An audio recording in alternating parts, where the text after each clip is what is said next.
Canadians ought to be really concerned and even ashamed that they're getting such a worldwide reputation, and including in some parts of their own country, for being an enabler, facilitator, and harborer of extremists and terrorists. It's really sad.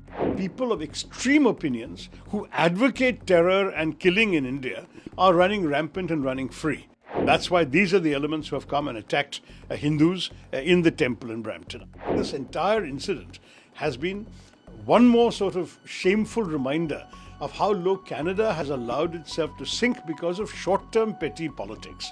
They should have maintained certain standards. I mean, there is really no equivalent, I think, anywhere else of the kind of running amok that the so-called Khalistani movement, which has no traction anywhere else except in Canada, is having.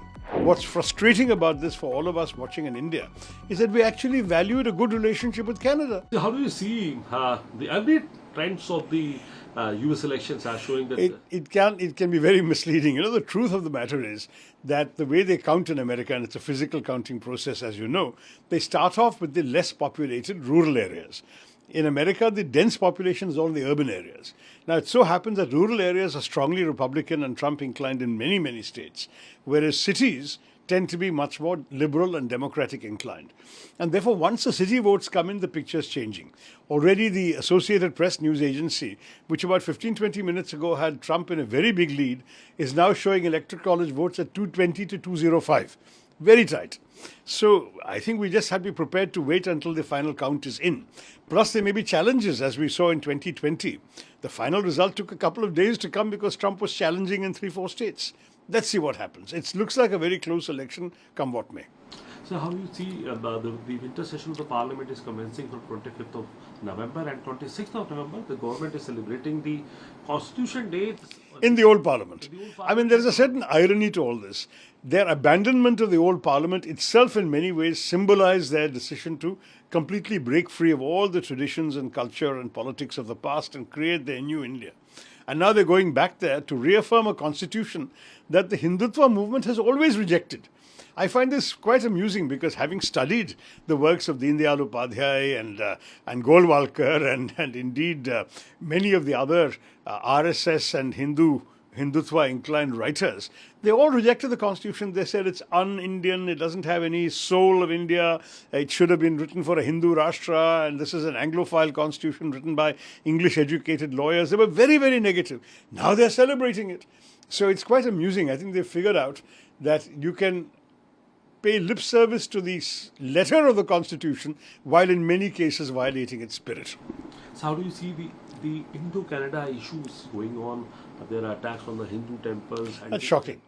I mean, I think the Canadians ought to be really concerned and even ashamed that they're getting such a worldwide reputation, and including in some parts of their own country, for being an enabler, facilitator, and harborer of extremists and terrorists. It's really sad. I mean, to this day, as you know, no one has been effectively punished for the Air India bombing that killed 360 people in 1985. Indeed, the gentleman who has publicly taken credit for that bombing is considered a hero by one of Mr. Justin Trudeau's closest allies, Jagmeet Singh, who heads the NDP. On top of that, you've got a situation where people of extreme opinions who advocate terror and killing in India are running rampant and running free.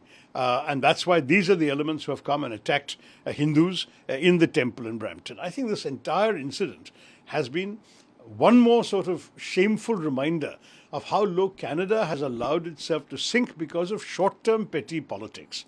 They should have maintained certain standards. I mean, there is really no equivalent, I think, anywhere else of the kind of running amok that the so-called Khalistani movement, which has no traction anywhere else except in Canada, is having. And what's frustrating about this for all of us watching in India is that we actually valued a good relationship with Canada.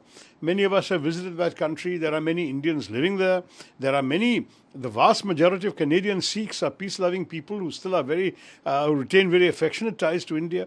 It's a small fringe, even amongst the Sikh community in Canada, that's being able to get a free run of their country's freedom of speech, so-called. So how do you see the response of our government? Because the opposition is demanding to have a all-party meeting and to get aware of the opposition that what is going on. So how do you see this?